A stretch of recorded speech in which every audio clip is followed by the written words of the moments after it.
elementary. And Siakam's doing the elementary thing too, just running straight to the rim. Yeah. He does, you know what he's perfect at? That's him.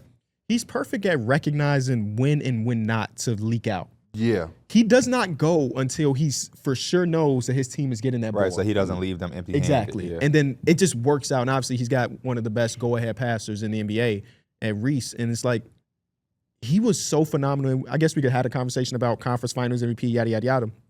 But Pascal Siakam just kept the boat afloat through so many portions of this series. Game 2, the 30, every other game, game 2, game 4, game 6, just completely unstoppable. That's why he was the MVP to me. Yeah. Everybody gonna make a fuss about it because they feel like it should default go to the best player on the team. But I think the things that Pascal Siakam does, you nowhere near here.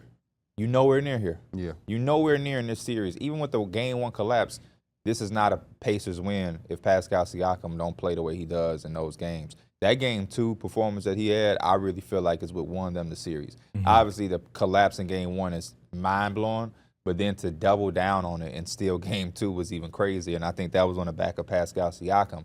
The half-court offense, when you can't do the quick pass ahead and when you're not running and gunning, he is the most legit option that they have in the half-court offense. And I think the mismatch weapon that he is, it puts so much pressure on a Knicks defense that ain't as great as some of the others or as great as the Thunder defense they're about to see, that it just makes everything run around. And now you got Nesmith corner 3 open. You got Miles Turner at the top of the key open. It's just so much is able to go on because you're trying to scramble. He is a guy that damn near come in the double team because Josh Hart, he's just shooting right over. We talked a little bit. We talked about it, I think, on Linear or whatever. We talking about him making the Hall of Fame or not even picking on that kind of Hall of Fame or Hall of Very Good, yeah. But I think it's just like he don't even get enough credit for as much how well he developed his game into what it is now to where he could be a legit half-court off. Like, he could be. Did you see when they posted his draft profile? Yeah. It was showing, like, strengths, weaknesses. And I'm about to pull it up right now. He's got to be in, like, the conversations when we talk about, you know, guys like DeRozan who kind of changed their game and evolved their game. It might not be the same types of skill set, but you're talking about guys that were super raw and were able to make sure that they were get to up their mid-range, up their pass, and, like, Pascal's probably one of the most skilled forwards in the game. It might not always be the sexiest, but he gets the job done. I've been saying it since they called Halliburton the most overrated.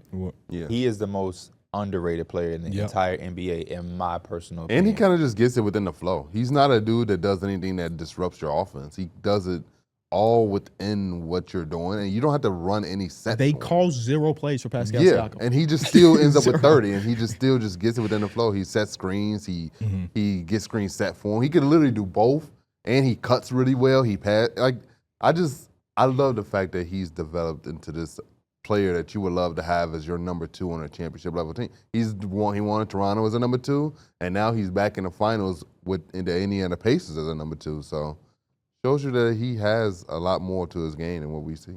Here's something that Forbes wrote about Pascal Siakam when he was drafted in 2016.